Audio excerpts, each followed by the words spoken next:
What's going on, everybody? Thank you for stopping in. So if you watched last week's video, you saw we attempted to drive the green truck. We were having some problems with it. I ended up fixing the issue. Thank you to everyone who commented on the video on things to check. I've ended up being the VSS, or vehicle speed sensor plug. I think I threw it away, but the wires were actually pulling out of the connector itself, so I had a terrible connection.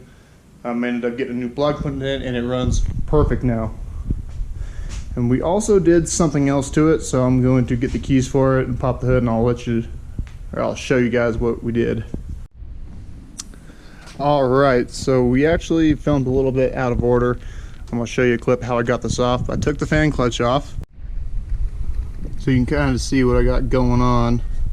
Got the fan shroud out. We're going to take the fan clutch off. I'm going to show you how to do it without using the tool for it. No wrench or anything. It's definitely not the most conventional way to do it, but it works. All we're going to do is, because the reason why I want to do it, because the fan's cool, maybe a little better, less drag on the engine, and for whatever reason, fan is super close to the intake boot. So we're getting ready to going to free up a couple horsepower. And so before we can get the fan on, get this off, like I said, I'm going to show you how to get it off. It's using a hammer and we're actually using a pry bar, or a breaker bar, something with a flat end on it so you can hit the side of the nut.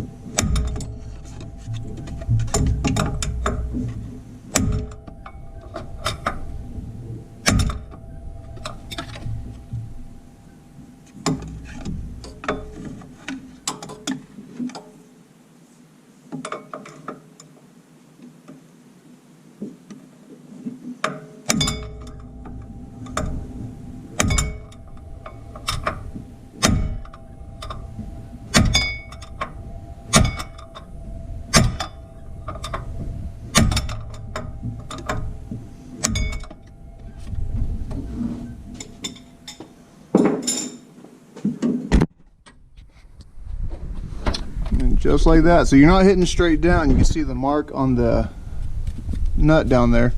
You're hitting at an angle. You're basically just jarring it loose like an impact wrench would. Maybe a good idea to spray some WD-40 or PB Blaster or something on it, just right there at the base, ahead of time so it can soak through. I don't have the tool to do it, to hold this in place, or a wrench or anything, so I'll show you that. But what I ended up doing was putting electric fans on it. You can need to see that.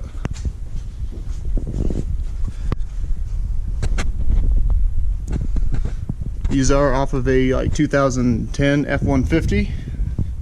They fit pretty darn good. They just hang here on top of the radiator. And I made some brackets down at the bottom. All I really did was got some 3/4 inch flat iron and bent it to kind of hold it in place. I'll show you.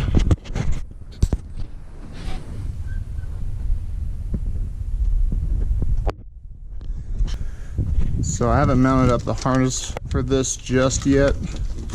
This is the harness for the fans. This is for if you're using 2 pins into the computer. You can just do one. I have to do the high-low because there's 2 fans, so one will kick on for low and both will kick on for high. I think I'm going to probably mount it down here somewhere. But yeah, now that she's good to go, I fixed the shifting issue, just speed sensor. Thanks again for commenting. So I drove it last night. If you guys follow my Instagram, you saw I took it to the car wash, and it runs pretty damn good. I'm not gonna lie, pretty excited about it. Everything functions except the fuel gauge. I think I figured out why. I think it's tune related because it's a different computer that didn't come with this truck. Something has to be modified. So I'm gonna talk to a couple gurus, see if I can get it figured out. Other than that, it works. Cruise control works. My knock sensors are bad. I bought cheap eBay ones. I said that in the last video. So I'll be doing knock sensors, putting good ones in it. And also I wanted to kind of see if I can do a 4-corner steam vent on this. Right now I just have it blocked off. I have 2 factory crossover tubes. I'm gonna see if I can plumb them together and then make my own like cheap junkyard steam kit. That'll be another video. I'll do that at the same time I do the intake, so watch out for that video. But for now, I think we're going to drive it to my wife's parents' house. I'll show you guys how she rides. Hope the wind noise isn't too bad, but see, got cruise control set. The speedometer is a little bit off because these are 33s, and I had the guy set the computer to 32. So we're just going to go a little under 65, that way we're not speeding.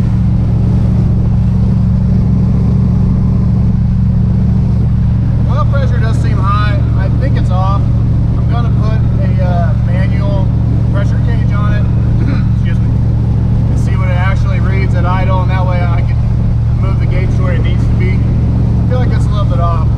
If we have 75 psi oil pressure, that's a little high, but anyway, I guess it's better than zero. Give you a stereo too.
Okay, so we're back home now. Not really anything going on as far as truck stuff goes there. But yeah, you can see the truck drives really good. I'm really happy with how everything turned out. Cruise control works, you saw that. It runs great. The only thing I'm thinking with the fans is that I might have wired something wrong, because on low, one kicks on, which is good, but on high, the other one kicks on and the other one turns off. I think on high, they should both be on, if I'm not mistaken. At any rate, it still runs good. Runs phenomenal, actually, and it's actually pretty quick. So I think now, of course, what we're going to have to do is race my 6-liter versus the 5.3, which I think will be a good race. That truck is a lot lighter, a lot less rotating mass, smaller engine, but you know, flat top pistons, 6-liter cam, 454 Chewy ported intake manifold and throttle body. This is just heads cam. 6-liter with Chewy's ported intake manifold, TBSS injectors, stall, gears, but heavier tires, taller tires, and a heavier axle and a heavier truck. So we'll see. I think this will definitely get it from a dig. That stall lets this thing take off very quick. This has the factory 350 stall, which is a little bit lower than what the LS's come with. So it's not a dog off the line, because you know, flat top pistons raise the compression, give it a lot more low end torque, which is good, which really makes up for it. And after 3,000 RPMs, that thing pulls pretty hard. So I guess if there's anything you can take away from this video, is that to not just completely freak out whenever something isn't working. Because I was pretty worried that the transmission was junk in this thing after only driving it, you know, one time really, you know, a couple times down the block, but actually driving it around, it started shitting really bad.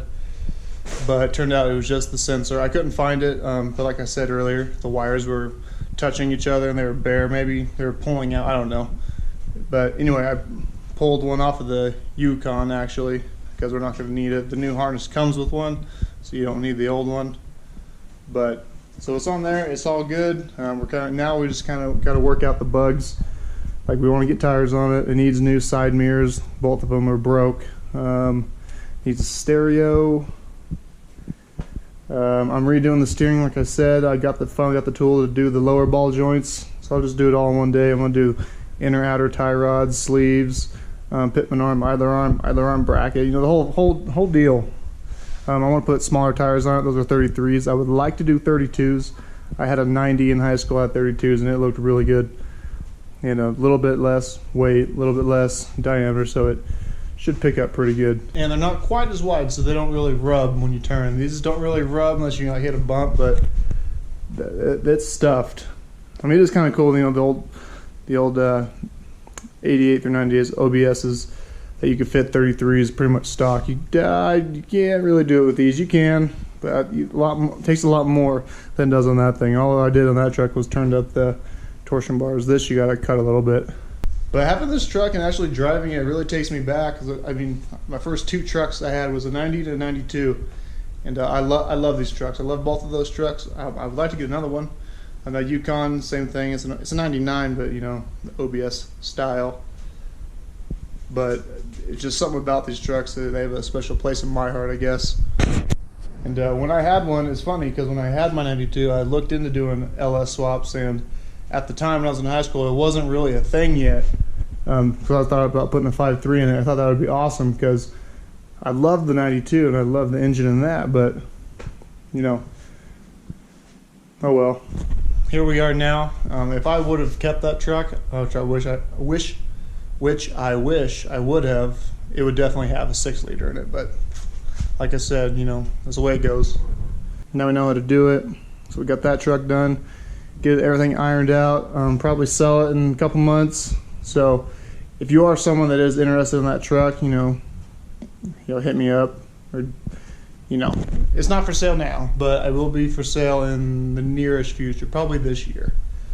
I want to get everything figured out before I just send someone on their way. But yeah, I think that's gonna do it. Thank you guys for stopping in once again. Check me out on Instagram. It's endlesswishlist 6.0. Take care, and I will see you guys next time.